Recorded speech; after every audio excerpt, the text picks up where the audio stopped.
आप सब सब्सक्राइब का बटन दबाइए और साथ ही घंटी का बटन भी दबा दीजिए ताकि मेरी हर आने वाली नई वीडियो आपको मिल सके। अस्सलामुअलैकुम वरहमतुल्लाहि वबरकातुहू। तो कैसे हैं मेरे सब प्यारे प्यारे बहन भाई, उम्मीद है ठीक होंगे। तो चलते हैं आज की रेसिपी की तरफ। तो प्लीज़ जिसने मेरा चैनल सब्सक्राइब नहीं किया वो सब्सक्राइब कर ले।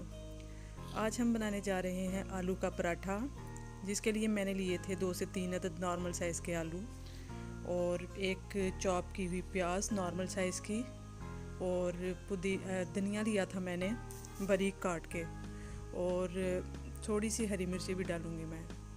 इसके अलावा मैंने लिया है 1 टीस्पून नमक, 1 टीस्पून चाट मसाला, 1 टीस्पून सुरख मिर्च और थोड़ा सा ज़ीरा लिया था मैंने, और इसको हमने हाथ से अच्छी तरह से मसल लिया। ये ले रही हूँ मैं आटा गूंदने के लिए 1 प्याली मैदा। आज हम बनाएंगे मैदे का, आप घर के नॉर्मल आटे से भी बना सकते हैं।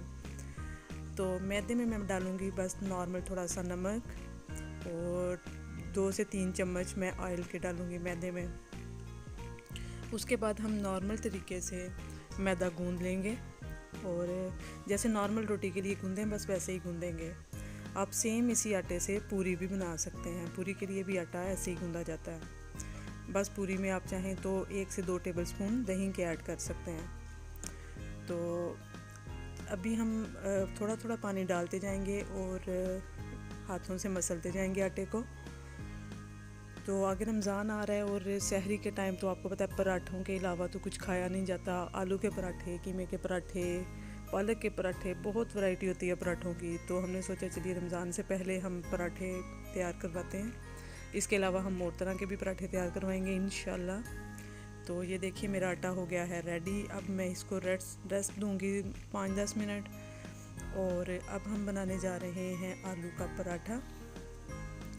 तो हम पहले बेलेंगे 1 रोटी, और मैं तो इसी तरह बनाती हूँ क्योंकि मुझसे वो दूसरा वाला हैंडल नहीं होता, वो जो आटे के अंदर ही रख के और उसको एक पेड़े को ही बेल लेते हैं, मुझसे वो हैंडल नहीं होता। मैं ये 2 पेड़े बेल लूँगी और उसके बीच में स्टफिंग रखेंगे हम, और फिर इसको बेलेंगे। मैं ऐसे ही बनाती हूँ पराठा, और मोस्टली ऐसे ही बनाते हैं सब लोग। तो ये देखिए मैंने अपनी 2 रोटियाँ बेल ली हैं। अब इसके अंदर हम रखेंगे स्टफिंग, और इसको हम फिर करेंगे बंद। अच्छे से स्टफिंग रखें ताकि आपके किनारे भी ऐसे स्टफिंग के बगैर ना रहें। और ये देखिए मैंने स्टफिंग रख दी है। अब हम इसको ऊपर से बंद करेंगे, और ये देखिए ये दूसरी रोटी ऊपर रख के इसको आप अच्छे तरीके से बंद कर दीजिए, और ताकि आपका मटेरियल बाहर ना आए।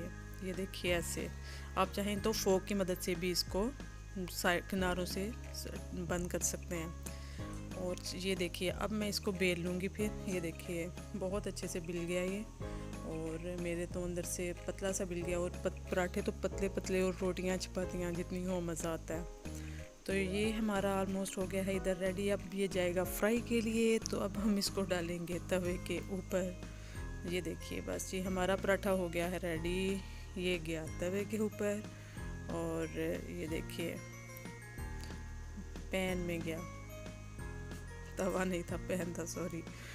और ये देखिए अब जी बस इसको नॉर्मली एक साइड से जब थोड़ा सा कुक हो जाए तब इसको टर्न करते हैं। पराठे को हमेशा 2 से 3 दफ़ा ही टर्न करने में पराठा बन जाता है। बार बार अगर आप उसको थोड़े थोड़े सेकंड के बाद टर्न करते रहेंगे तो पराठा आपका अच्छा नहीं बनेगा। तो ये देखिए थोड़ा सा बनाए, और अब मैंने इसको टर्न किया है।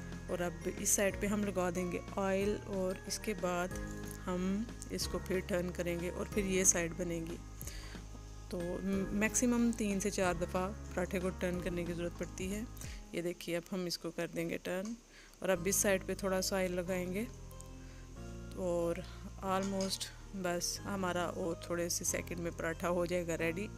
और आप बनाइए, ट्राई करिए ज़रूर घर में। और साथ इसके रायता या चटनी हो तो मज़ा दुबाला हो जाता है। तो आप सहरी में क्या क्या बनाते हैं, क्या क्या खाना पसंद करते हैं। और ये देखिए जी हमारा पराठा रेडी हो गया है, और ये देखिए कितना मज़े का और क्रिस्पी सा। मैदे का पराठा बहुत क्रिस्पी बनता है। तो आप भी बनाइए, एंजॉय करिए, खुश रहिए, आबाद रहिए, अपने अपने घरों में दुआओं में याद रखिए। Please share, like and subscribe. अल्लाह हाफिज़।